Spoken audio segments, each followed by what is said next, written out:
Hein? Ah oui. Encore mieux. Ah oui. Alors, c'était vraiment une bénédiction ce matin de me retrouver ici, de voir des vieux visages, des visages qui rient, là, comme Michael et Alex. Un peu de sérieux, s'il vous plaît, quand même. De voir mes vieux amis, qu'on était ensemble à l'école, ça m'a ramené un peu dans le passé, au travers ce que le Seigneur a fait. Et puis, j'aimerais mettre quelques petites choses de l'avant pour être certain que tout le monde comprenne bien quel était mon défi dans ma vie, où est-ce que je suis parti, tout cela. Alors, pour bien comprendre, je ne suis pas un professionnel des arts martiaux. OK? Je ne suis pas un pro des arts martiaux, comme un Serge Caron, par exemple, ceinture noire, je ne sais pas combien de temps. J'ai été formé, en réalité, pour, dans le fond, l'art martiaux que je suivais, c'était du Kung Fu, qui était en réalité du Julianju Kampo, qui mettait en situation, admettons que tu arrivais dans un bar, puis que là, il y avait du monde qui était là, c'est comment arriver à étamper plusieurs personnes dans 3 secondes. C'était ça. C'était ça que je suivais comme arts martiaux. Donc, j'ai pas été, pendant des années de temps, entraîné. Donc, je veux pas qu'on me voit de cette façon-là. Et ça avait un lien directement avec mon complexe que j'avais, que je vais vous parler plus tard. Et aussi, je ne suis pas non plus un professionnel joueur de bowling. J'ai plusieurs exploits à mon actif. J'ai été à la télévision, à RDS. Je me suis battu contre une équipe qui était professionnelle, qui faisait partie de la PBA, le circuit professionnel du bowling. Et puis, on a gagné, on a battu l'équipe. Et j'ai quelques exploits comme ça que j'ai fait, beaucoup de tournois gagnés, capitaine de ligue. Il y a des joueurs qui sont bien meilleurs que moi, même ici à Granby. Puis il y en a un qui est assis ici, là, pas loin, là, avec Maxime d'être là, avec les lunettes. Je ne vais pas le mettre sur le spot, mais regarde, t'es trop beau, t'es trop grand. Alors, il y a des joueurs qui sont encore bien meilleurs que moi. Et je voulais que ça soit bien clair aussi. Je voudrais dire aussi que je n'ai pas le plus gros des témoignages, là, que j'ai été en prison, puis ainsi de suite. Mais il y a une chose que je suis sûr, par exemple, à travers tout ce qui va être dit ce matin, c'est que le but, c'est pas de montrer à quel point que j'ai été méchant, mais à quel point que la grâce de Dieu a été grande dans ma vie. N'est-ce pas? Je pense que plusieurs personnes ici se retrouvent dans ce que je suis en train de dire. Que ce soit une vie bien tranquille et qu'on a rencontré le Seigneur au travers de ça, ou une vie de débauche, c'est le même salut et la même grâce. C'est la bonté de Dieu qui est venue nous trouver lorsqu'on était, et on avait besoin d'être sauvés, d'être secourus. Et c'est ce que je veux pouvoir faire la démonstration. Alors, je vais prier avant de continuer. Père, je veux vraiment te rendre grâce encore ce matin pour ta bonté. Merci pour mes frères qui sont ici, Seigneur, à entendre ce que tu as fait dans ma vie, Seigneur Dieu. Merci pour tous les clins d'œil que tu m'envoies en ce moment même, Seigneur, et on te demande par ton esprit de venir encore une fois nous convaincre de combien tu nous as aimés et que tu continues, Seigneur. Puisses-tu venir bénir mes frères, me bénir, Seigneur, de me donner l'assurance aussi et tout ce que j'ai besoin, Seigneur, pour être clair ce matin. Que tout soit fait pour ta gloire à toi, éternelle. Je te le demande par le nom de Jésus. Amen.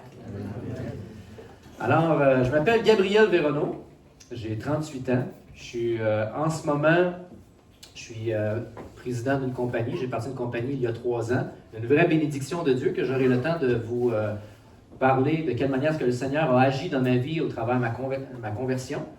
Mais avant, j'aimerais présenter un petit peu ma famille. Donc, j'aimerais vous présenter mes parents, bien certainement. Alors, si ça fonctionne. Gardez ton gars 3 secondes jusqu'à ce que ça vibre. Non. Je fais ça sur le bon. Le gros. Ah, c'est ça. Juste tosser le bouton un petit peu à ta droite. Comme ça, puis moi à ma gauche, comme ça. Comme tu veux. Tu achètes un petit peu de vent à l'écran, c'est ça? Vu que tu es à droite. Je suis trop gros, c'est ça? Oh, ouais.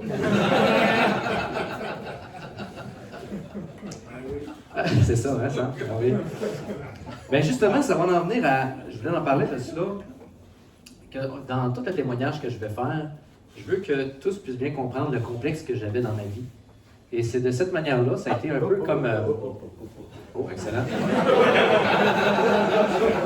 Faites-vous pas d'histoire tout de suite, attendez la vraie histoire.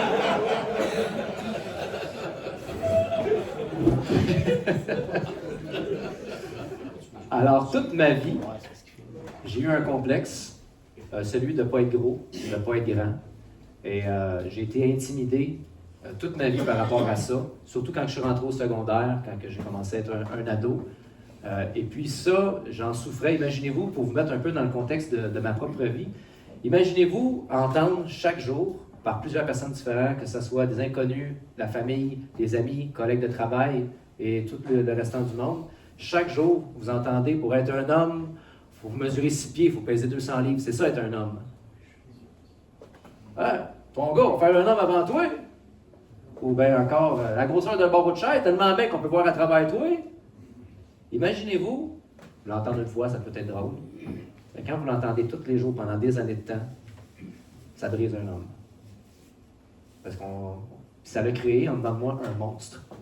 Un vrai monstre. J'avais une soif de démontrer que j'étais meilleur que les autres.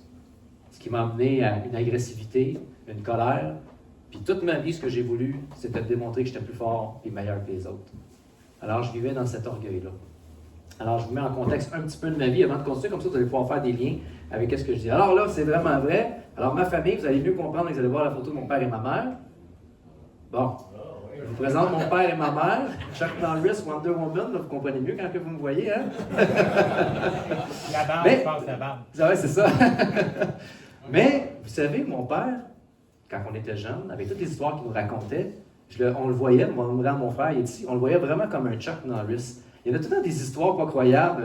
On avait dit que mon père était inébranlable, invaincu. Qu'est-ce qu'il nous racontait? C'était toujours lui le plus fort, le meilleur, le plus rapide, le plus athlétique. Puis c'est pour ça que j'ai mis la photo de Chuck Norris. Puis ma mère, je trouve qu'elle représente bien Wonder Woman. Pourquoi? Parce qu'au travers de tous les défis de sa vie, croyez-moi, on en a eu plusieurs, elle est demeurée, malgré tout, fidèle à Jésus. Alors, une femme de courage. Ah, la vraie famille pour de vrai. Alors, mon père, c'est celui qui est complètement à droite. Ici, excusez-moi, je me mets en plus devant. Alors, mon père, c'est celui qui est complètement à droite et sa femme, Suzanne. Il y a ma mère complètement à gauche, à côté de ma femme. Ma mère complètement à gauche, Lisette. Mon beau-père Sylvain qui est avec nous aujourd'hui. J'avais des cheveux. Ah ouais? Il y avait, c'est gay. C'est vrai, t'as ressembles à Étienne là-dessus, c'est fou. Alors, ma famille, alors ma femme, on s'est connus, moi et ma femme, elle avait 14 ans, j'avais 17 ans, donc ça fait un peu plus de 20 ans qu'on est ensemble, ça fait 11 ans qu'on est mariés. Mon plus vieux, Sean, qui est avec nous, Logan, il est complètement à droite, la petite face qui fait un cœur, là, ça c'est Ésaïe. Le plus petit, c'est David, et ma petite fille, Abigail. Bon, là, vous allez dire qu'on est un peu fou, c'est bon. C'est vrai, ça, c'est une reproduction d'une photo de v'là 10 ans. C'est ça, on est un peu attardés, là. Qu'est-ce que voulez-vous? Alors, on a mon frère Emmanuel qui est avec nous en ce moment même aussi, mon petit frère Étienne qui je tiens dans mes bras. Il y a ma sœur Francisca qui est déjà, je pense, assistée au culte ici à l'église Fusion. Et mes deux sœurs jumelles, Alexandra et Lara. Maintenant, mes origines. Ça, c'est mon grand-père et ma grand-mère.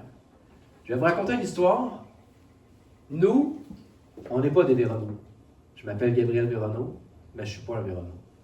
Parce que mon grand-père qui est ici, eh bien, il a été adopté par un homme, mon arrière-grand-père que je n'ai jamais connu d'ailleurs, mais il y a une belle histoire attachée au travers de mon arrière-grand-père.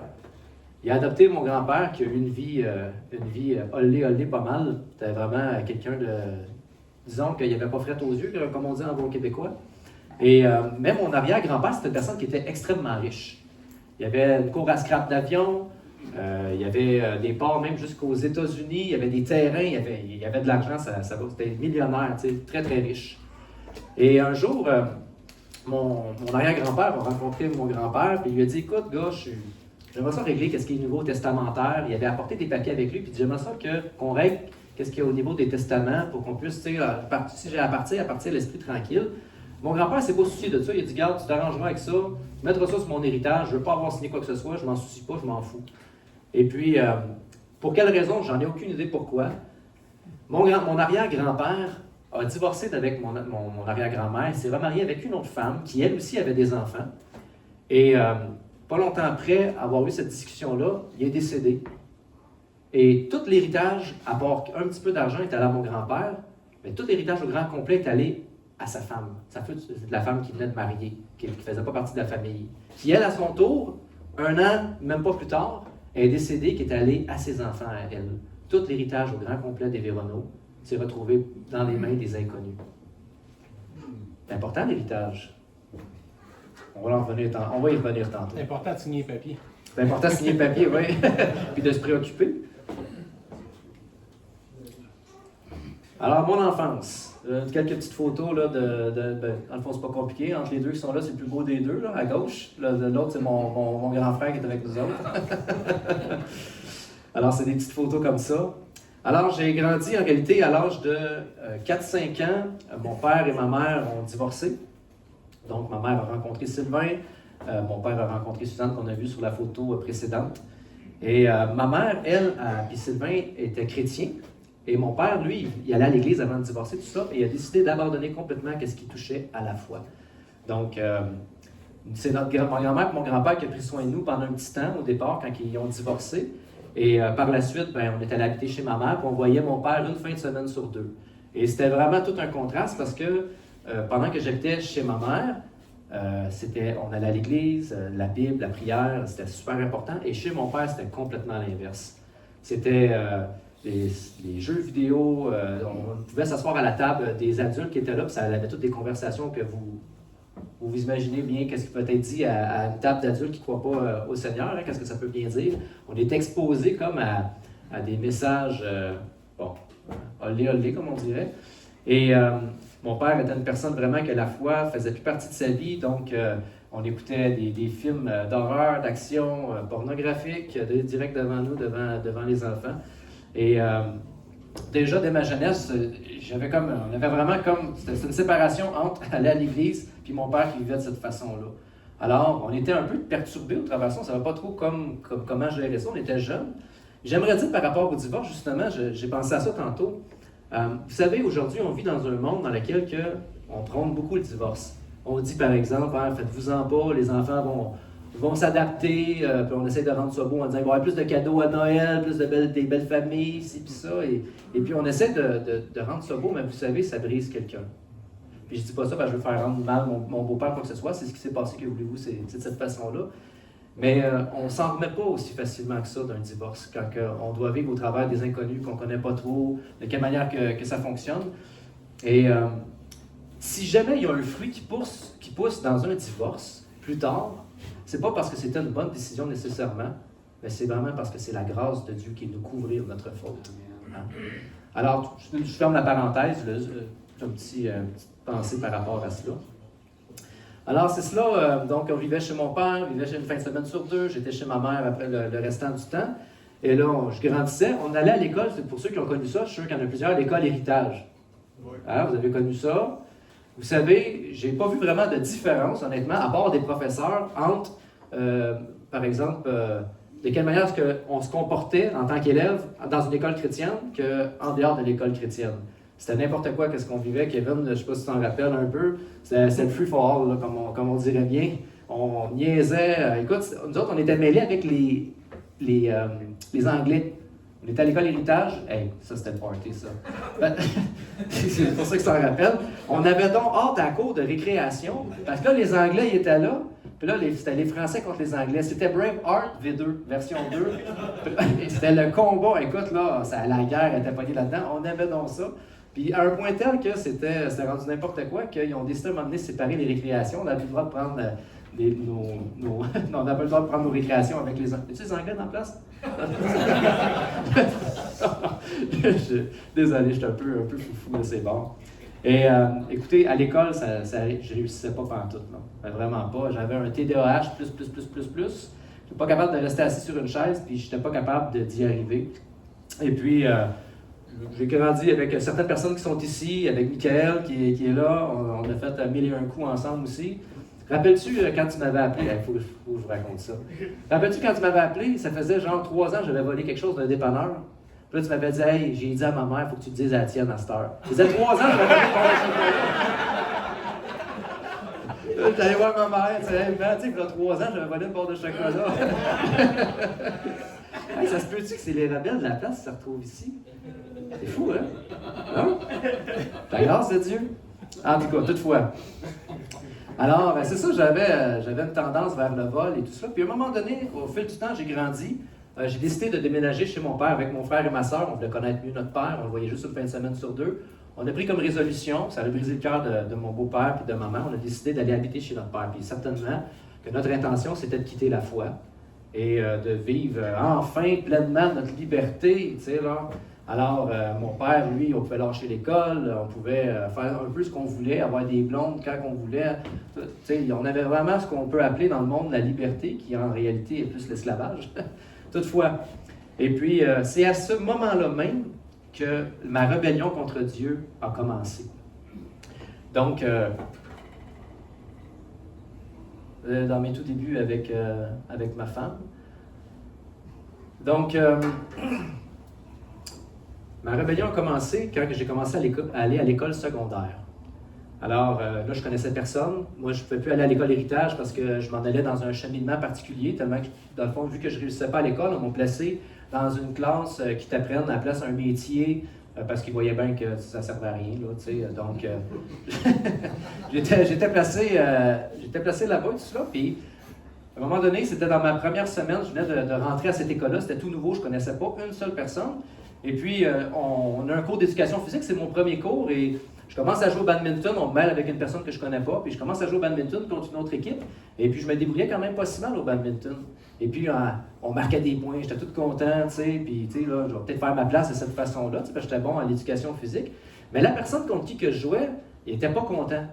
Puis il a décidé de se mettre sur mon cas. Une méchante armoire à glace, en tout cas, à mon souvenir, quand j'étais jeune, il me semble qu'elle ressemblait à ça.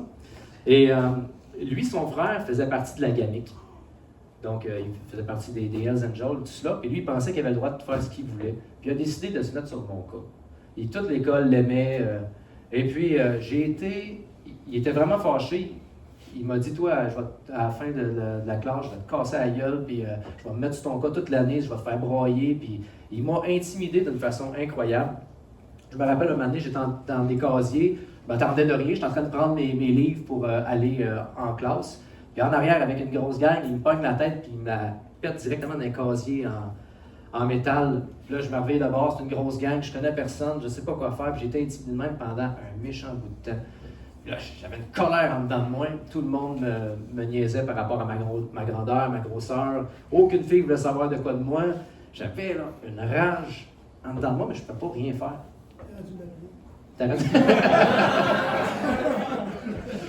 Ben, c'était gênant en réalité parce que mon père avait tellement des histoires, je l'ai dit tantôt, c'est plus que Chuck Norris. Il y avait tellement des histoires que je ne voulais pas en parler, je ne voulais pas montrer ma peur parce que mon père, lui, il aurait dit pogner un à un, puis il m'aurait inventé une méchante histoire, puis je ne voulais pas comme il montrer ma faiblesse. Donc je gardais ça dans moi, mais je pleurais, j'avais peur, je voulais que ça l'arrête. J'avais même mis peut-être fin à mes jours tellement que j'étais tanné de vivre ce calvaire-là. C'était à toutes les fois que tu vas à l'école, tu te fais ramasser par une gang de 12 personnes. Ça commence à faire à un moment donné. Tu sais, là, je ne savais pas comment régler ça. Puis ça, c'est une situation parmi plein d'autres qui est arrivée. J'en ai eu d'autres aussi, des mondes qui m'ont frappé, qui m'ont bousculé, qui m'ont insulté, intimidé, et ainsi de suite. Alors, un jour, j'ai décidé de lâcher l'école. Vous comprenez bien que je commençais à vraiment être tanné, puis je voulais gagner ma vie. C'est à ce moment-là même que j'ai commencé les arts martiaux, parce que je voulais casser des gueules. C'est ça que je voulais faire. Je voulais montrer que j'étais quelqu'un, tu sais, puis plus jamais j'allais me laisser faire de toute ma vie. Donc, j'ai été entraîné pendant un certain temps, puis par la suite, pendant des années de temps, je me suis entraîné dans les arts martiaux, je me suis entraîné physiquement, mais je n'étais pas capable de prendre de poids. J'avais beau m'entraîner pendant des années de temps, je m'entraînais 2 heures par jour, puis j'étais vraiment intense dans ce que je faisais. Je découpais, mais je n'étais pas capable de prendre la masse. Fait que je restais tout le temps avec le même effet devant les gens qui disaient « Ah, grosseur que toi, hein, blablabla », puis ça me fâchait. Fait qu'à un moment donné, j'ai décidé de mettre mon pied à terre, et c'est là que ça a commencé. J'ai dit « Le prochain qui m'écœure, c'est là, il y a mon point, ça va être. » Donc, à partir de ce moment-là même, je ne me suis plus jamais laissé pilier ses pieds par qui que c'était. J'allais d'un bar, par exemple, c'est sûr que si quelqu'un me cherchait, la bataille pognait. Et puis, ma femme, elle m'a supporté quand on s'est rencontrés. Vous n'avez même pas idée comment. Parce qu'au moment même qu'elle m'a rencontré, j'avais plusieurs problèmes. Problèmes d'agressivité, problèmes de colère, problèmes d'alcool et problèmes de gambling. Mais pas à peu près. Je jouais au Kiorama, et au Kiorama, si vous savez comment c'est fait le Kiorama, il y a un bar, hein? Il y a une porte, il y a des slot machines. Tu peux mettre de l'argent là-dedans puis jouer. Écoutez, de l'âge de 17 ans, je n'étais même pas majeur, je jouais là-dedans. De 17 ans jusqu'à l'âge de 26 ans, j'ai mis absolument tout mon argent là-dedans. Je travaillais, je faisais de l'overtime pour pouvoir mettre l'argent dans ces machines-là, puis je faisais 2 jobs en même temps, à un moment donné, pour pouvoir faire ça. Tout mon argent, je l'ai perdu. Je me rappelle de plusieurs soirées à attendre dans le parking, stationnement, j'étais tout seul, puis je me disais, qu'est-ce que je fais là? Je ne remettrai plus jamais d'argent là-dedans. Puis aussitôt, je recevais ma paye, j'ai été esclave de même pendant des années à souffrir de cette façon. Ma femme, elle restait quand même, ma blonde à l'époque, elle restait quand même avec moi malgré tout. J'y cachais tout ça, je croisais d'autres femmes. Pour vous mettre un peu en contexte de quelle manière est-ce que ma rébellion, je vais vous raconter une histoire, vous allez comprendre, ça c'était l'histoire de ma vie, ce que je vais vous raconter. Cette histoire-là, on va raconter toutes les autres, c'est ça que ça veut dire. Imaginez-vous, puis je ne vous dis pas ça parce que je veux me vanter, c'est pour vous mettre en contexte. À un moment donné, je m'en vais au Kiorama, et puis je regardais, puis c'est moi qui choisissais où que je me plaçais sur les allées. Là, je vois des filles puis des gars qui sont ensemble, puis je dis, hey, mets-moi à côté d'eux autres. Ben, moi, je sais, je suis bon au bowling. Moi, ils impressionnés, puis les filles vont me regarder, tu sais. Fait que, ils me placent là. Puis là, je fais pas exprès, je lance entre mes jambes pour faire des réserves. Puis là, j'essaie de les impressionner. Puis ça marche. Fait que les filles commencent à me regarder. Mais là, les gars sont pas contents, tu sais. Puis c'est un peu ce que je voulais provoquer, d'ailleurs. Et puis là, un des gars commence à m'écœurer. Fait que je disais, toi, t'as-tu qu'on règle ça, tu sais? La guerre pointe. Fait que j'y ramasse la tête. Puis j'y plante, tu sais, où ce qu'on appelle quand on a des problèmes avec les quilles. J'y plante la face là-dedans, puis là, je parle à ses chums, je dis, écoutez, là, c'est la grande gueule, tu sais, là. Là, t'as ton chum d'arrêter, puis que j'ai pas fini de faire ma phrase, il a la tête penchée de main, puis il fait ça de même, il me frappe direct en dessous du nez. Il me casse le nez, le nez qui crochit. Le sang me pisse sur mon chandail, j'avais un beau chandail blanc, ses souliers, écoutez, la guerre a pogné dans la place. Pas à peu près. Mais là, je vous raconte ça, c'est pas pour me vanter, c'est parce qu'après, quand je suis parti, j'ai pris mon auto, puis j'étais en état d'ébriété, je décide de m'en aller pour me retourner chez moi. Puis là, tout d'un coup, il y a un gars qui m'arrête en plein milieu du chemin. Hey! Je regarde, il y a un char planté d'un poteau de stop. Fait que là, je débarque de mon char, j'ai le nez plein de sang, tu sais. Là, ouais. Qu'est-ce qui se passe? Il dit, ben là, tu veux-tu me rentrer dedans puis me sortir, tu sais? Là, je craperais pas mon char pour toi, tu sais. Voyons, c'est quoi cette histoire-là? Fait que pendant que j'étais en train de parler avec lui, il y avait un hood avec une poche kangourou, puis il y avait une grosse bière dans sa poche kangourou. Puis lui aussi, il est en état d'ébriété d'ailleurs. Et puis moi, je ne savais pas, je l'ai su plus tard, mais ce gars-là venait de voler un char. Puis il est parti, il est rentré dans le piéton, il a volé dans les airs. Puis après ça, il est venu se planter dans le poteau de stop. Puis là, moi, j'arrivais à ce moment-là, mais moi, j'ai rien vu de tout ça, tu sais. Mais là, la police, quelqu'un appelle la police. Fait que là, la police arrive, elle lui sauve. Mais en se sauvant, la canette de bière sort de la poche, elle tombe à mes pieds.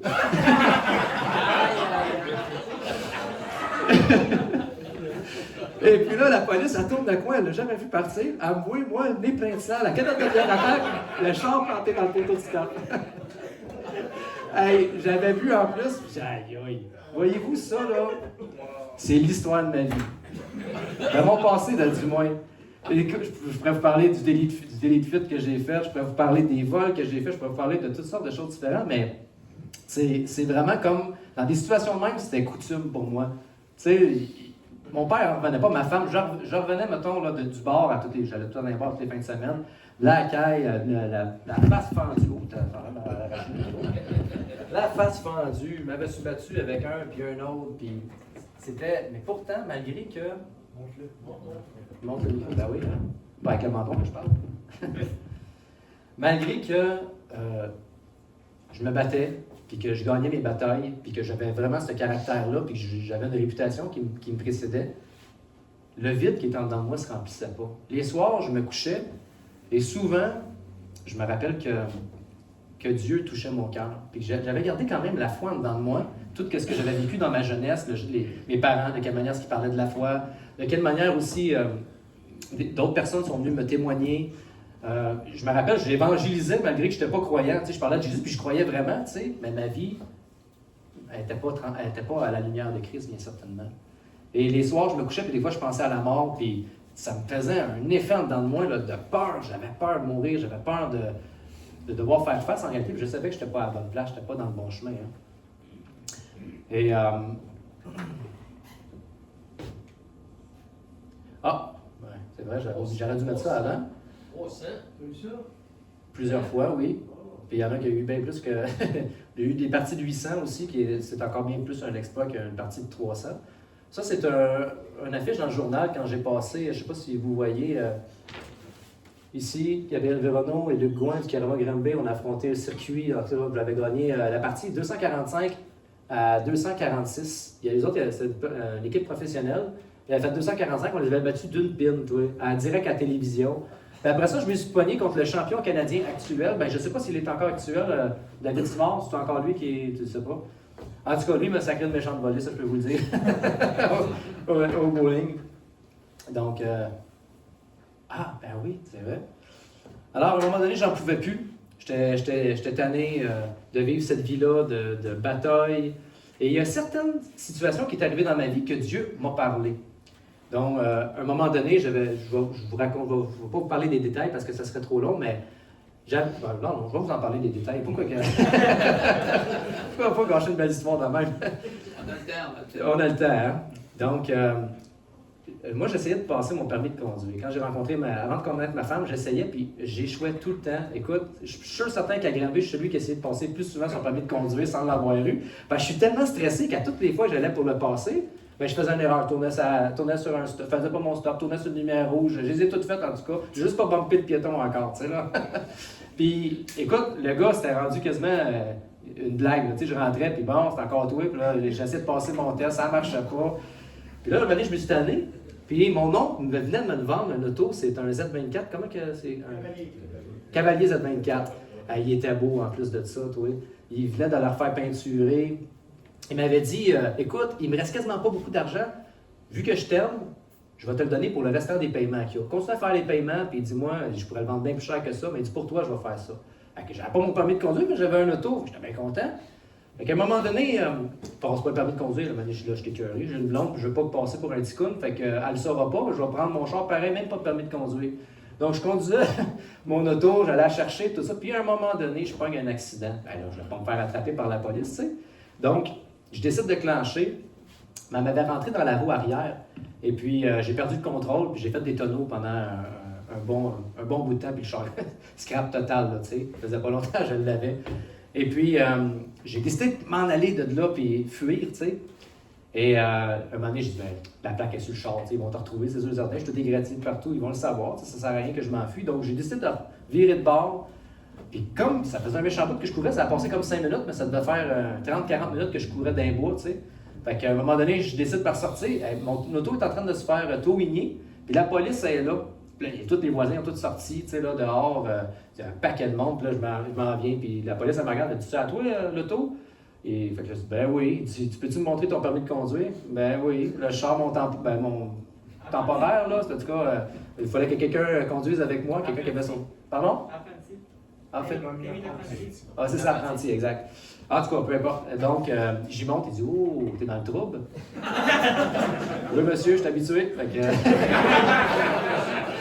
Donc, il m'emmène d'une salle, dans le fond, de prendre ma déposition, tout cela. Et puis, à ce moment-là, j'ai été touché par Dieu.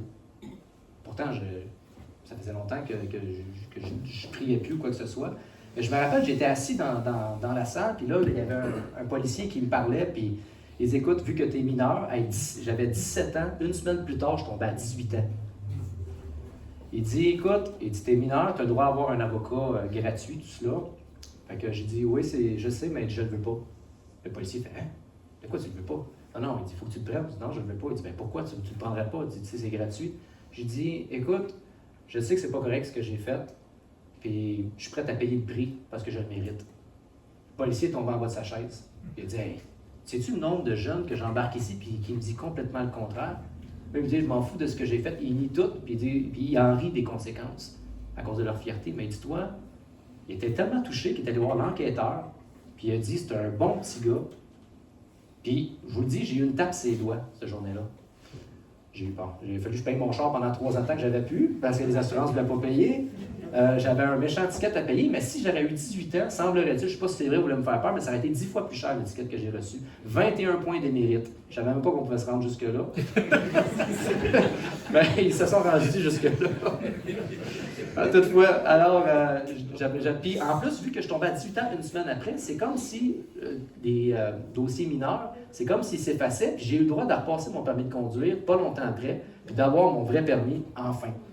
Mais cette journée-là m'a appris quelque chose, que lorsqu'on avoue nos fautes, il y a comme une bénédiction attachée. Hein? Malgré qu'on ne connaît pas le Seigneur, Il y a vraiment quelque chose avec l'humilité qui est là. Puis Dieu avait touché mon cœur, puis m'avait montré quelque chose cette journée-là, mais je ne savais pas quoi encore. Je vais juste regarder un peu mes notes, là, voir si je m'éloigne pas trop, là. Ah, oui. Une autre histoire que je vais vous raconter pour que vous mettre en contexte. Moi, j'étais un voleur, et pas à peu près. Ma femme a fait l'erreur de me raconter, elle ne me connaissait pas vraiment à cette époque-là, puis elle habitait dans un duplex, puis elle me disait, il y avait un monsieur qui habitait en bas de chez elle, et puis elle dit, c'est un gars-là, elle dit, il nous demande une fois de temps en temps de faire le ménage de sa maison, et puis elle dit, on retrouve de l'argent partout, c'est fou, il en cache dans son congélateur, il y en a en dessous, dans des bibelots, n'importe où, on dit, on fait le ménage, puis on doit trouver 1000, 2000 $ là. Elle me dit ça à moi, hey, tu me dis pas ça? Fait que j'attends que le monsieur part, je défonce sa maison, je vole, écoute, une bouteille de vin, un rasoir, un arme à feu. Je n'ai jamais trouvé une scène là-dedans, je n'ai jamais trouvé d'argent.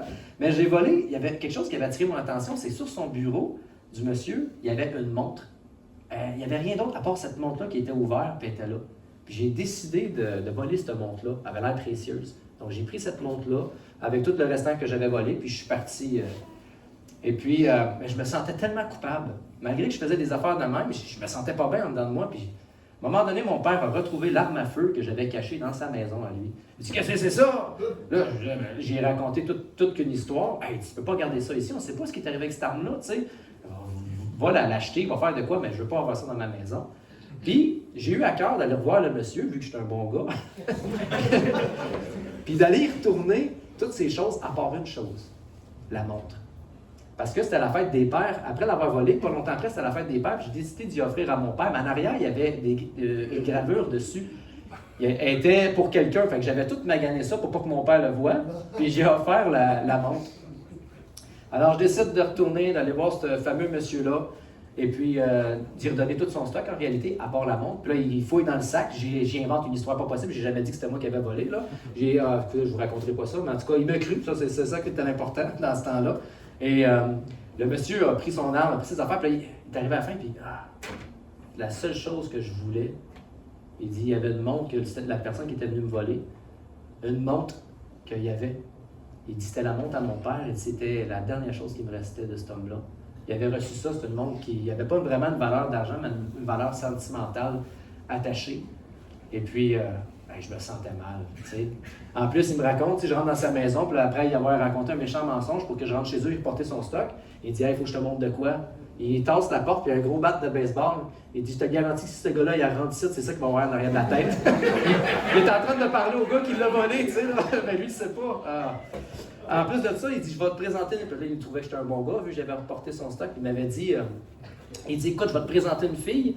Puis moi, ma blonde habitait juste en haut de chez eux. J'avais pris le risque d'aller chez eux pour pas qu'elle me voie. Il voulait me présenter à ma belle-sœur, tu sais. Et je sortais avec quoi? Méchante histoire, en tout cas. Vous voyez un peu, genre, tout le temps où je me situais dans ma vie, c'était un peu ça. Lorsque j'ai donné ma vie au Seigneur, j'ai voulu redonner la montre, j'ai voulu comme avouer mes crimes, mais ce monsieur-là était décédé. Là où ce que le Seigneur m'a emmené, il ne faut jamais tarder avant de demander pardon, jamais tarder avant de régler des choses dans nos vies. On ne sait jamais. Et je suis un peu triste de ne pas avoir pu réparer ce tort-là dans ma vie. Toutefois, alors vous voyez un peu mon pattern de vie, de quelle manière est-ce que le Seigneur... Puis là, je vous coupe des grandes lignes. Et là vient la fameuse journée glorieuse à laquelle le Seigneur a touché mon cœur. Alors, j'avais été invité par mon beau-père, ma mère, à venir regarder une pièce de théâtre et des chants que mon petit frère, qui est avec nous, et mes deux petites sœurs que vous avez vues sur la photo, faisaient à l'église. C'était le 9 décembre, il y a bientôt 12 ans. Et cette journée-là, ma mère m'avait invité, mais j'avais bu un peu. Puis quand elle m'avait proposé ça, elle fait « pas de trouble ». J'étais sous l'influence de l'alcool. Et quand c'est arrivé, la journée même, le dimanche même, ma femme m'a dit, tu te rappelles, on s'en va à l'église aujourd'hui. Moi, je ne vais pas là. Oublie ça, jamais je vais aller là. Elle dit, ben là, tu l'as promis. Elle dit déjà que, ton petit frère, a un problème d'estime personnelle, tout cela, ça serait bien qu'on y aille, Désolé, Étienne, je viens de révéler ça à tout le monde. Ouais, excusez-moi, là. Mais c'est qu'on coupe au montage. Il l'a pu. Je vous dis. Mais là, ma femme, elle me tord un bras, puis là, elle me force, puis là, elle me dit, écoute, là, en tout cas, peu importe. Elle a réussi à me convaincre, mais vous savez, cette journée-là, il est arrivé quelque chose de vraiment spécial. J'ai été retrouvé dans des situations de devoir me battre contre plusieurs personnes en même temps. Des gars pas mal plus gros, pas mal plus grands que moi, des situations qui auraient fait frissonner du monde. Et j'ai jamais eu autant peur que quand ma femme m'a dit qu'on allait aller à l'église. Jamais. Jamais, jamais. Je sentais pendant que je m'en allais, elle m'a fini par me convaincre, puis là, je m'en allais à l'église, et je sentais que j'allais mourir. C'est ça que je sentais dans mon cœur, la nervosité, puis je suais, puis je m'avais jamais senti de même de toute ma vie. Et puis là, j'arrive au bâtiment, ouvre la porte, et là, mon regard s'arrête sur des personnes qui ont pris soin de moi quand j'étais jeune. Des moniteurs d'école du dimanche. Il ne faut jamais sous-estimer, s'il y a des moniteurs ici, l'effet que vous avez envers les gens. Jamais. Je fais aïe aïe. Vous connaissez sûrement Hélène et Normand Leroux, hein? Pour ceux qui connaissent, ou sinon Ovid, Denise Blanchard. Des personnes qui ont pris soin de nous quand on était jeunes, puis je me suis rappelé des bons souvenirs. Ça a attendri mon cœur quand je suis rentré dans l'église. Je fais ah oui, ils sont venus me serrer, puis ils disaient hey, on est content de te voir. Et puis là, déjà là, l'effet, le Saint-Esprit commençait à faire quelque chose dans mon cœur. Et puis là, je m'assis, puis là, j'étais encore un peu sous mes gardes. Et puis là, ça commence, puis je suis touché par les chants, touché par ce qui est fait, tu sais, de voir ce qui se passe avec la gamme. Là, c'était pas à voir, là, tu sais, là, tu t'as promis que tu allais tenir ferme, là, tu sais, là, non. Et puis là, coup de grâce.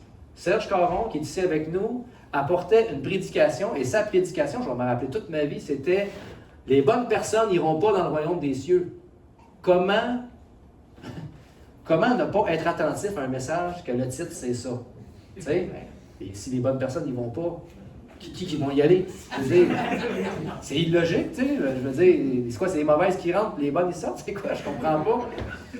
Et puis là, Serge a proclamé l'Évangile. Et puis, c'était bien sûr dans un discours d'évangélisation, parce qu'il y avait plusieurs inconvertis qui étaient là sur place.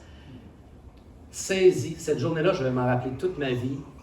Un changement radical, le Saint-Esprit qui est descendu, paf, direct, sur moi et ma femme. J'ai jamais, pas vrai, je dirais pas jamais, mais 2 fois dans ma vie, ça m'est arrivé de pleurer, comme j'ai pleuré cette journée-là. Touché. Vous savez que tout le monde me connaissait en dehors de ma maison comme le gars agressif. Je jouais au bowling, personne ne voulait jouer avec moi. Parce qu'on avait des équipes, là, on joue contre Gabriel. Écoute, s'il fallait que je manque, je vais juste vous raconter un genre d'histoire. À un moment donné, je ne sais pas si vous connaissez un peu le bowling, mais en tout cas, je lance, puis ça m'a laissé les 2 fameuses quilles. C'est la plus dure réserve à faire, qui est la 7-10. C'est les 2 quilles complètement à l'opposé. Ça, là, faire ça, c'est je ne dirais pas impossible parce qu'il y en a qui le font, mais tu ne fais pas ça souvent dans une vie. Et puis, moi, j'avais tendance, après ça, après avoir fait ça, pour montrer ma grande force, je partais, j'allais dans le boulier, je prenais une boule, je rentrais mon pouce, écoutez, ça rentrait là, de même. Puis après ça, je lançais, je garnotais ça de toutes mes forces, et ça revolait quelque chose de rare. Et à un moment donné, je fais la même affaire, mais là, mon pouce avait grossi. Je m'installe, puis écoute, quand je lance, je vais vous le dire, je lance là. Ça a resté collé dans le pouce. La balle a traversé 3 allées plus loin, puis a atterri directement sur une caméra. Ça, c'est la caméra qui détecte quand ta balle passe, quand le balai descend. Imaginez-vous, vous êtes dans une ligue, vous êtes en train de jouer, vous voyez une balle passer en avant de vous autres. Qu'est-ce qui protège la caméra? C'est une grosse tige de métal. Quand ça frappait dessus, ça a levé dans les airs, ça tombait en avant de la caméra. Fait que là, elle a détecté comme qu'il y avait de quoi qui passait. Fait que là, le balai, il faisait ça de même. Puis là, quelqu'un vient voir et il dit « Tu sais comment ça coûte une caméra de même? » Je dis « Non, il dit, c'est 30 000 $. Tout le monde me connaissait sous ce jour-là. Quand ça ne marchait pas, c'était un coup de poing ici, un coup de pied là, tout le temps. Sacré, pousser quelqu'un. Tout le monde, c'est comme jouer avec Gab, c'est plate, tu sais là. Il y avait même des joueurs de mon équipe qui disaient on ne veut plus jouer avec lui, ils voulaient aller dans d'autres équipes parce que j'étais trop pervers, trop. Tu sais, j'aimais ça de démontrer là, que j'étais quelqu'un, tu sais. Alors là, le Saint-Esprit vient me toucher. Paf! Je vous le dis, c'est un changement radical, total. Serge, il vient me voir, et puis il me dit, après, j'ai dit, écoute, j'ai été touché par le message, tout ça, puis il me dit, t'aimerais ça qu'on vienne te rencontrer chez vous? On va venir 2 personnes, puis on va comme entamer comme un processus, tu sais, là, tout cela, voir si tu as bien compris. Je dis, ben oui, mais il dit, là, je vais te dire de quoi tout de suite. Il dit, là, tu vas partir, puis tu n'auras plus le goût après. La semaine va passer, c'était, mettons, le jeudi qu'on se rencontrait, je ne me rappelle plus, mais il dit, d'ici ce temps-là, là, tu vas avoir plein de combats, il va arriver toutes sortes de choses. Tiens ferme. Ça m'est resté dans la tête. Puis il a eu raison. J'ai fait des rêves, j'ai été bousculé, je ne savais pas ce qui se passait, mais j'ai tenu bon jusqu'à cette journée-là. Cette journée-là, quand il est arrivé, on s'est assis, on a eu la rencontre, et là, vraiment, ça venait éclaircir là, toutes sortes de choses. On a posé nos questions, tout cela. Et puis après, Serge nous a invités à prier. Et puis, après avoir fini de prier, moi j'ai prié, Serge s'est levé la tête, il m'a regardé dans les yeux, je vais toujours me rappeler le ton de voix qu'il a pris, son regard. Parce que Serge fait tout le temps. Pour ceux qui le connaissent. Dans les yeux comme ça. Pasteur Gabriel. Après 12 ans, je commence à me poser la question, voir si c'est pas prophétique, qu'est-ce qu'il a dit. On verra. Pour l'instant, c'est pas encore là, mais... Alors, c'est de cette façon-là que j'ai un peu débuté ma vie chrétienne. À partir de ce moment-là, changement radical, les gens étaient habitués de me voir lancer des balles, comme je vous les ai annoncés, ou des coups de pied à gauche puis à droite. Là, je me promenais avec une Bible, la semaine d'après. C'est allé. Puis là, je m'en foutais de comment que je tirais. Je me promenais, puis là, le monde, mais voyons, qu'est-ce qui se passe avec lui? Et ça a eu un effet dans ma vie vraiment incroyable. J'ai vu toutes sortes de choses merveilleuses. Mais avant de continuer, pour faire la séparation entre mon ancienne vie et ma nouvelle, un chant que j'ai composé, qui est justement à l'écran, j'aimerais faire. Vous allez comprendre un peu le principe, d'accord? Ça vous le tente-tu? Oui. Prends une gorgée avant, parce que là, je commence à manquer de salive avec toutes ces histoires-là. Je pensais que c'est une urne. Hein? Je pensais que c'est une urne. Ouais, c'est pas les sortes de mon grand-père. Non.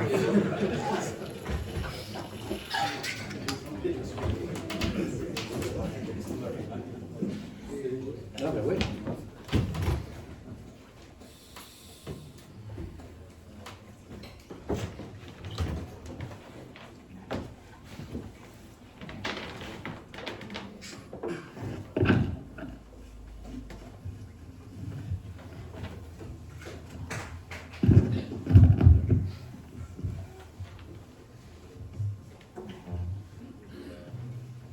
Alors ce chant-là est particulier parce que c'est une mélodie que j'avais dans la tête pendant plusieurs semaines.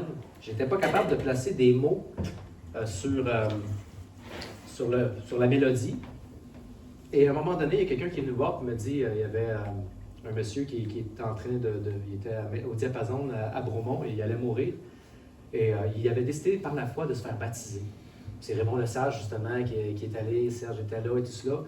Et puis, on m'a demandé d'apporter la louange. Puis, au moment même qu'on m'a demandé ça, les paroles sont venues. J'ai pu apporter ce chant-là qui fait partie aujourd'hui de la musique qu'on fait au pénitencier. Les gars, ils chantent ce chant-là. Alors, c'est un chant vraiment significatif qui parle aussi de ma vie dans cela.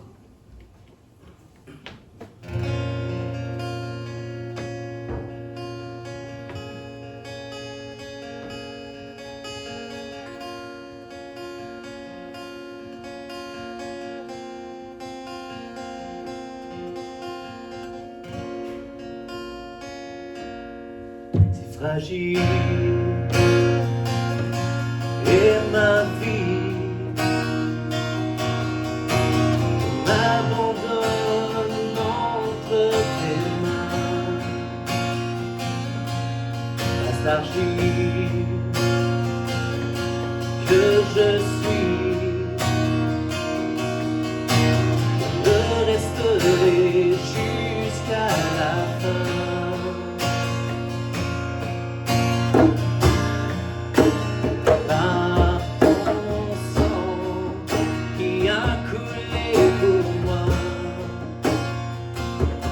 Par ton corps, doué à la croix.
justifié. Amen.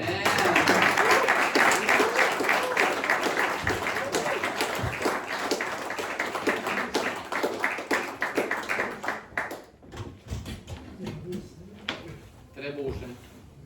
Gloire à Dieu. On le sait que c'est le Saint-Esprit qui fait l'œuvre. N'est-ce pas?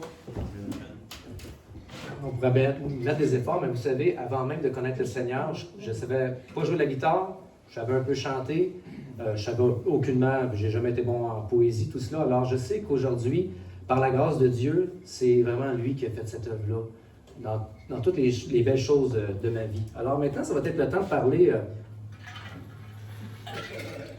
un peu de ma vie chrétienne. Alors, donc là, on retourne un peu. Ouais, c'est ça, je regardais, ouais, ça allait changer, mais c'est vrai, c'est moi qui change, hein? Ah, y a-t-il autre chose là-dedans? Non, il n'y a rien d'autre. Ok, c'est pas grave. Regarde-nous pas moi, c'est toi qui l'as fait, t'as pas un point. Ouais, c'est ça. Alors, il y a une petite erreur, il y avait supposé avoir d'autres photos, mais c'est pas tellement grave, là, ça doit être mon erreur à moi.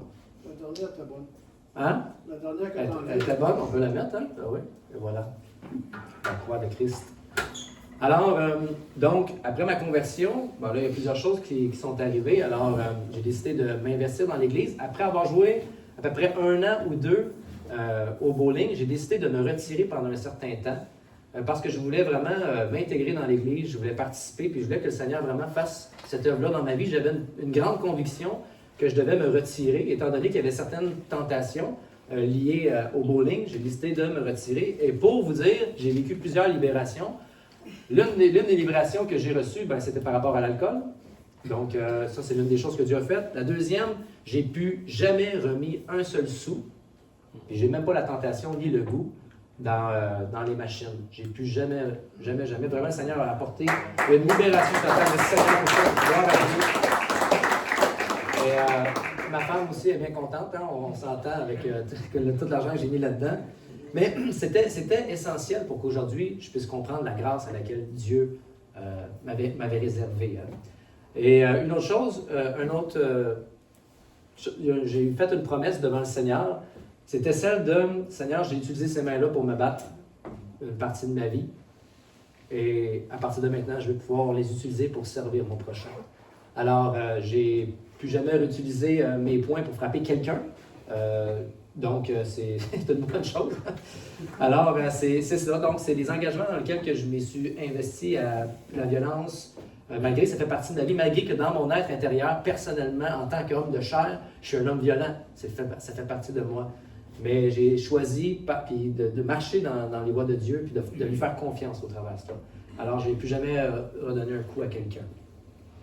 Et j'ai commencé à m'intégrer à l'Église. Donc, l'un des premiers ministères dans lequel que je me suis investi, si je ne me trompe pas, c'est à un moment donné, quelqu'un a offert de prêter une guitare et puis pouvoir commencer à jouer de la guitare. Et tranquillement, Serge m'a intégré par la prière, parce qu'avant le culte, sûrement qu'ici aussi c'est comme ça, on fait un petit temps de prière avant de passer à la célébration.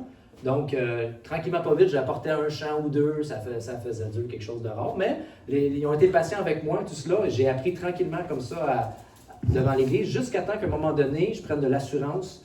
Je ne suis pas professionnel, vous l'avez vu, je ne suis pas un professionnel de la guitare, tout ça, mais à ce moment-là, il y avait un besoin urgent dans l'Église. Il n'y avait plus de musiciens, ou presque, et le monde partait à gauche et à droite. Et je me suis retrouvé devenir directeur de louange avec Sam et une autre personne, et de commencer à faire la présidence des cultes et d'apporter la louange. Et j'ai servi de cette façon-là pendant plusieurs années.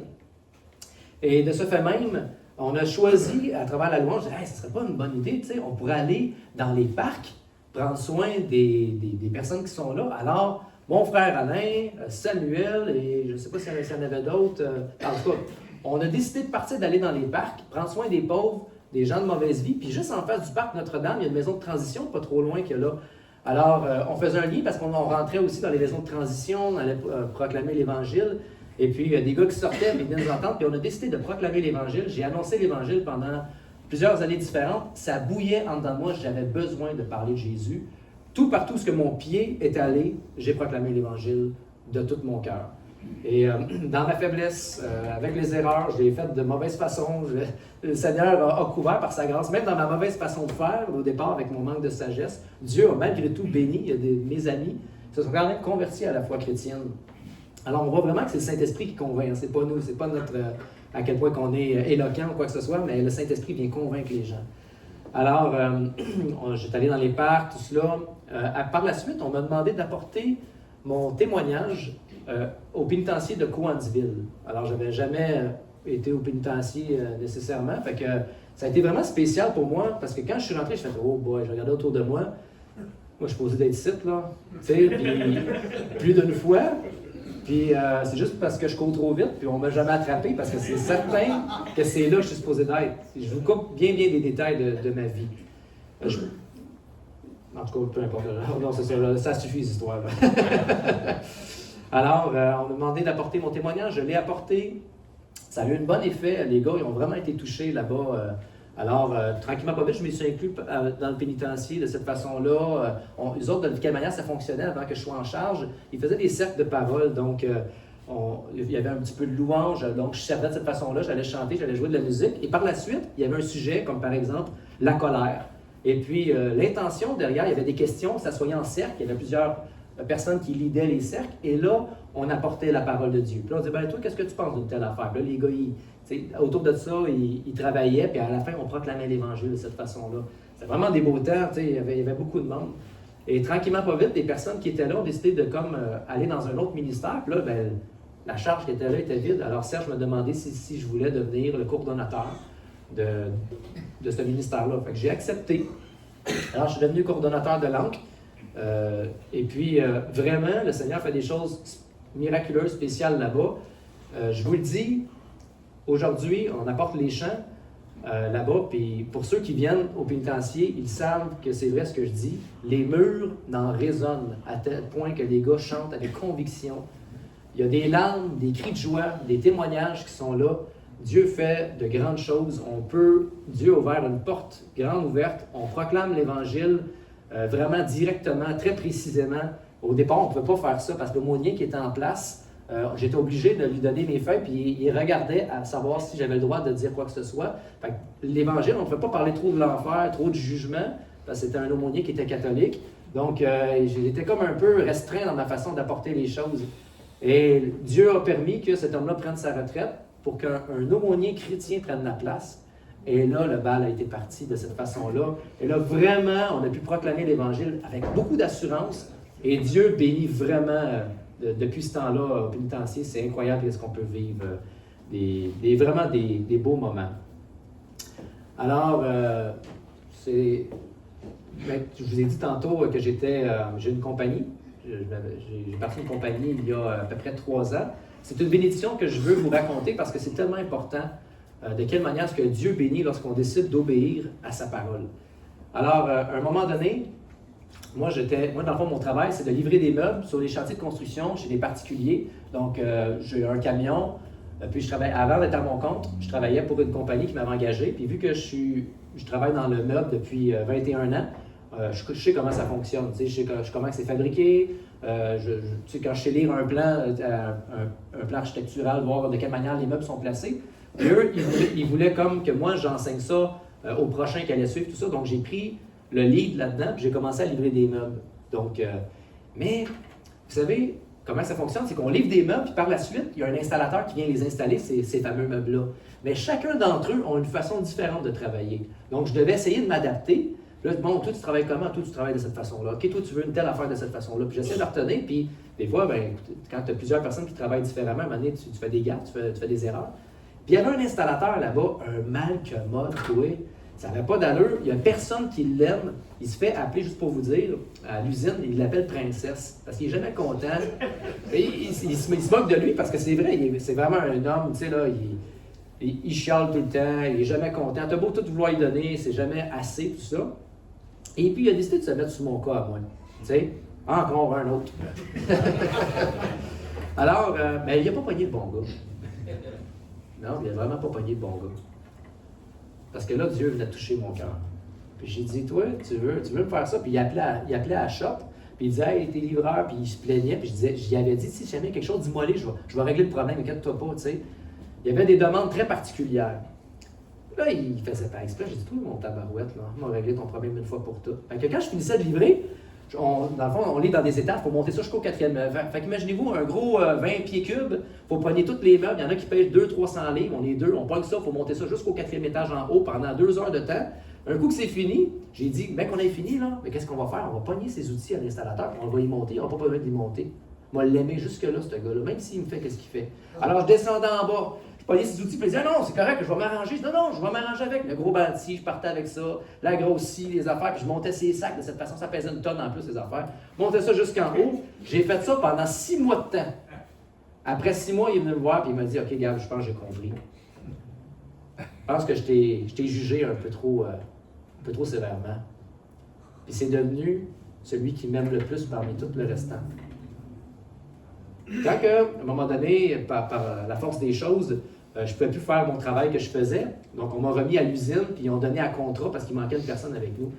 Donc ils ont donné à contrat la livraison, puis moi j'étais dans l'usine en train de travailler, puis j'avais vraiment à cœur de partir en tant que livreur, puis d'aller porter les meubles, ces choses-là. Puis j'aimais ça, je voyais du paysage, ça rencontrait du monde, ça me donnait l'opportunité de pouvoir proclamer l'Évangile. J'avais vraiment ça à cœur. Fait qu'à un moment donné, ça me brûle à l'intérieur de moi, puis je vais voir mon beau-frère, qui est chrétien lui aussi, et je lui dis, Mike, hey, j'y raconte mon projet, j'aimerais ça, mais je ne sais pas comment. Il dit, viens avec moi, on s'en va prier. Puis c'était notre break, on est parti dans son auto, puis on est en train de prier ensemble. Puis là, lui, il dit dans sa prière, Seigneur, montre-lui que c'est ta volonté, envoie-lui un signe, montre-lui que c'est ce que tu veux, si c'est ce que tu veux. Quand on finit de prier, je rentre dans l'usine, qui c'est que je vois pas, ce gars-là, l'installateur que personne aime. Il me regarde, disait, puis là, ça faisait un bout que c'est plus moi qui livrais, que c'était d'autres. Et là, c'était le free for all dans la place. Parce qu'il y a personne qui travaillait comme qu'est-ce que moi je fais. Il vient voir un Gab, il dit, tu vas-tu recommencer bientôt à livrer, tu penses? Il dit, ça n'a pas d'allure. Il dit, comment que les autres, ils livrent tout ça. Il dit, toi là, il dit, tu as vraiment une approche professionnelle. Ah, je sais, tu vas partir à ton compte, hein? Ça sera une bonne idée pour toi. Ben voyons donc. Là, je l'écoute parler, tu sais, puis là, je fais comme, ben écoute, là, c'est. Mais là, j'ai pas personne avec moi. Puis, ça me prend un deuxième gars, tu sais, je peux pas livrer ça tout seul, des gros gardes-manger, tu sais, ça n'a pas de bon sens. Fait que je vais voir le gars qui travaille avec moi, puis j'y propose quelque chose, puis il accepte. Fait que là, il me reste à aller voir les clients, il n'est peut-être pas intéressé que ce soit moi qui livre ses meubles. Fait que je vais voir le client, hey, avec larmes quasiment, il me dit, hey Gab, on est tellement plus capable, là, il dit, parce que dans le fond, c'est un travail qui demande de se lever vraiment très de bonne heure le matin. Donc 3h30, 4h du matin, et puis c'est quelque chose qui est difficile là, au niveau du moral quand tu n'es pas habitué. Là. Donc, fait que c'est ça, fait que tout a fonctionné de A à Z, et là, la bénédiction, toi, de partir à mon compte, mais sur les principes de la parole de Dieu. Donc, les gars qui travaillent avec moi, c'est pas compliqué, les gars, on dit toujours la vérité. Si quelqu'un nous demande de faire quelque chose, on va faire encore plus que qu'est-ce qu'on nous a demandé, comme la Bible nous le demande. Et depuis ce temps-là, la bénédiction de Dieu est vraiment sur la compagnie. Alors, c'est vraiment une grâce de Dieu, ce que je vis, c'est incroyable. Quand on décide d'obéir, puis des fois, bien certainement, on obéit, puis il y a des choses difficiles qui arrivent, mais dans ce cas, vraiment, là, c'est incroyable à quel point que Dieu m'a béni. Et quelle heure? Midi. Midi? OK. Alors, je vais revenir avec mon histoire de mon grand-père et de l'héritage. Vous savez, mon arrière-grand-mère, quand elle a été divorcée, elle a souffert beaucoup. Et puis, mon grand-père, elle avait un problème avec ma grand-mère. Tu sais, là, elle l'aimait pas trop. Puis, à un moment donné, elle a décidé de faire quelque chose qui n'était pas correct. Puis, mon grand-père a regardé ma grand-mère et il a dit, toi, là, à partir d'aujourd'hui, tu es morte pour moi. Puis, il n'a plus jamais revu sa mère à partir de ce moment-là. Elle est tombée malade, elle souffrait d'Alzheimer. Mon grand-père était un troqueur, donc il a décidé de plus parler à sa mère. Lui, c'était un troqueur. Et je vais toujours m'en rappeler. Mon frère va s'en rappeler. Toute notre vie, on va se rappeler de ça. À moins que moi aussi, je suis l'Alzheimer. Mais on allait voir notre grand-mère. Et puis, elle était dans une chaise roulante, devant une fenêtre. Puis elle regardait dans la fenêtre. Puis là, quand on arrivait, elle ne nous reconnaissait pas. Elle ne nous reconnaissait plus. Puis à toutes les fois qu'il y a un gros camion qui passait, elle dit, vois-tu, il a dit ça, là. C'est mon fils. Ça en vient me chercher. Elle ne se rappelait plus, genre, qu'il avait dit qu'elle était morte pour lui. Et puis, elle avait un article que mon grand-père avait passé dans le journal, une genre de protestation qu'il y avait eu pour les camionneurs, tout cela. Puis mon grand-père avait passé, puis elle avait regardé cette fameuse affiche-là, puis elle regardait, elle dit, c'est lui mon fils. Puis là, elle voyait un camion passer, elle dit, oui, c'est lui, là, ça vient me chercher. Puis elle a attendu jusqu'à sa mort devant cette fenêtre-là, en attendant le retour de son Fils. Chers frères, l'encouragement que je veux nous donner ce matin pour terminer, nous ne sommes pas comme ma grand-mère à attendre devant une fenêtre un fils qui ne reviendra pas. Par la foi et l'espérance vivante que Dieu nous a donnée, nous attendons le retour du Fils de Dieu. Lui, il va revenir. Bon, on n'est pas en train de regarder dans le ciel, on est en train de marcher, de proclamer l'Évangile, puis de mettre en lumière ce que Dieu a fait dans nos vies, pour être un témoignage vivant pour les gens qui nous entourent. Jésus va revenir et il va rétablir toutes choses. Et pour fin, il va vaincre la mort, puis on va vivre avec lui pour toujours. C'est ça l'espérance à laquelle nous sommes attachés chacun d'entre nous, la grâce de Dieu. Alors, je vais terminer. Donc, je pense que c'est le temps des questions.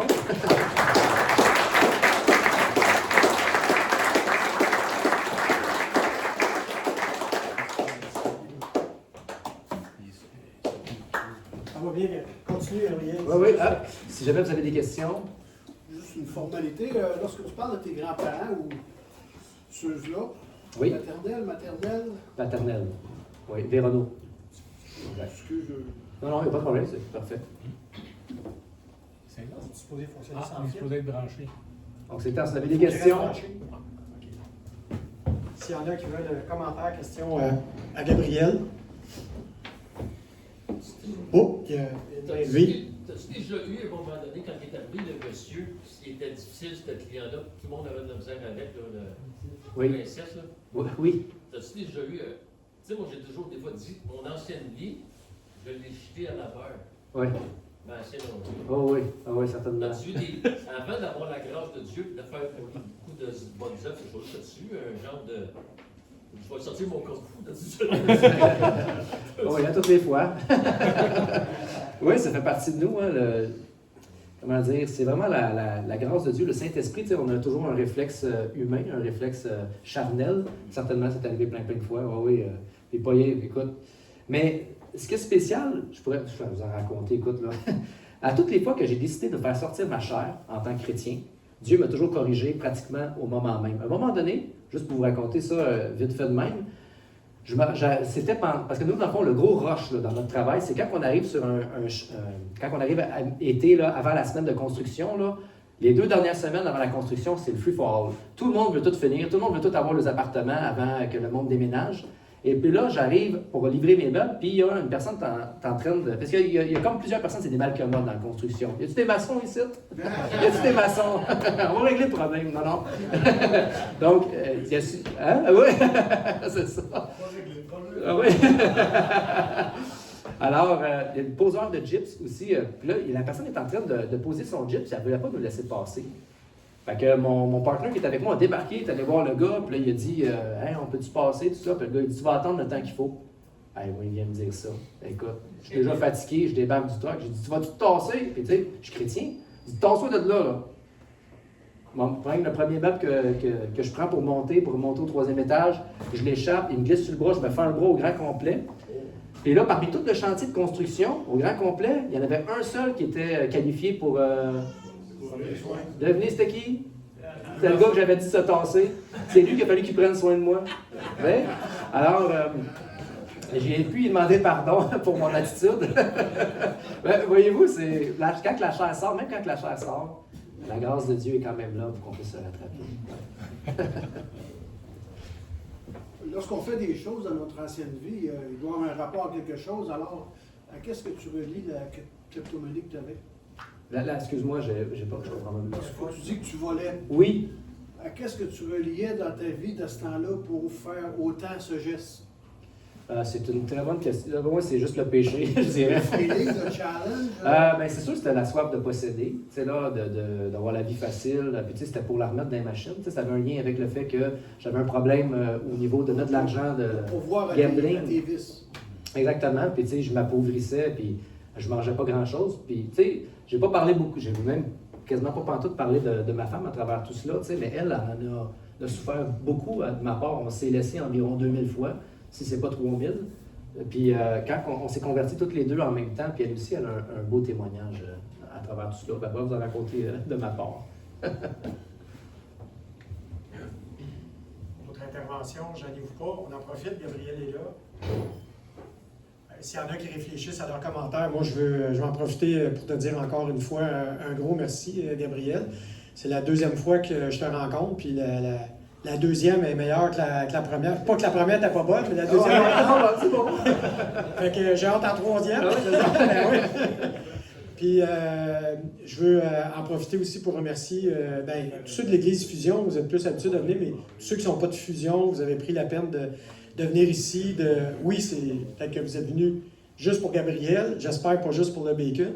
Mais merci d'être venu. Ça nous fait plaisir. Je parle au nom de Jonathan et Roxane.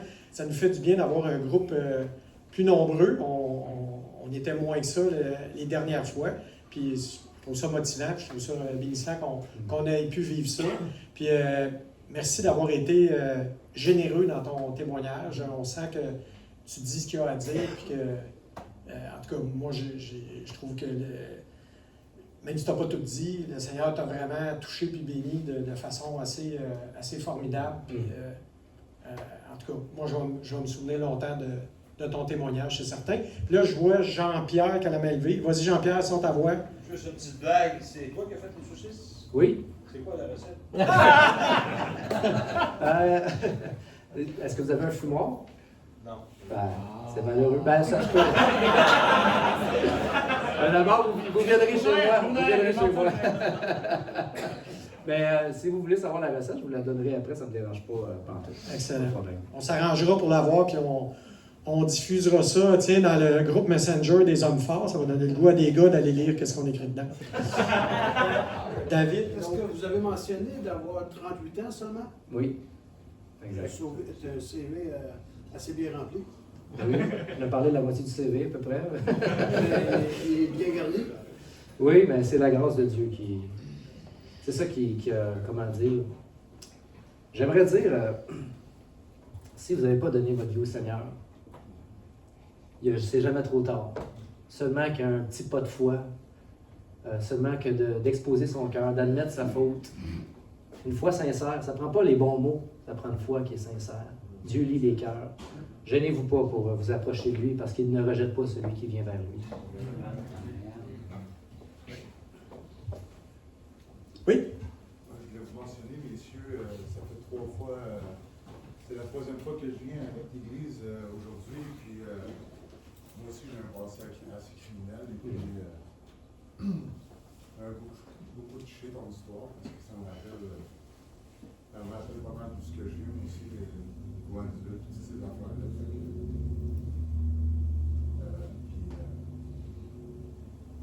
Depuis trois la première fois que je suis venu depuis ce temps-là, M. Gélineau, c'est lui qui m'a amené, c'est du bon voisinage. Puis ça a changé quelque chose.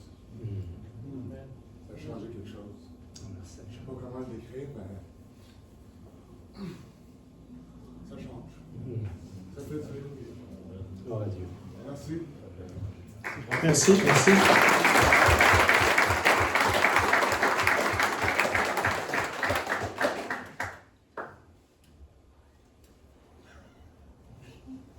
Gabriel, le mot de la fin.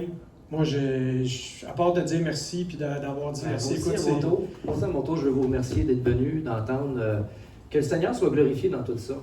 Vous savez, comme chacun d'entre nous ici, j'étais perdu et il m'a trouvé. Alors, merci encore et je vous souhaite une super de belle journée. Ouais, merci.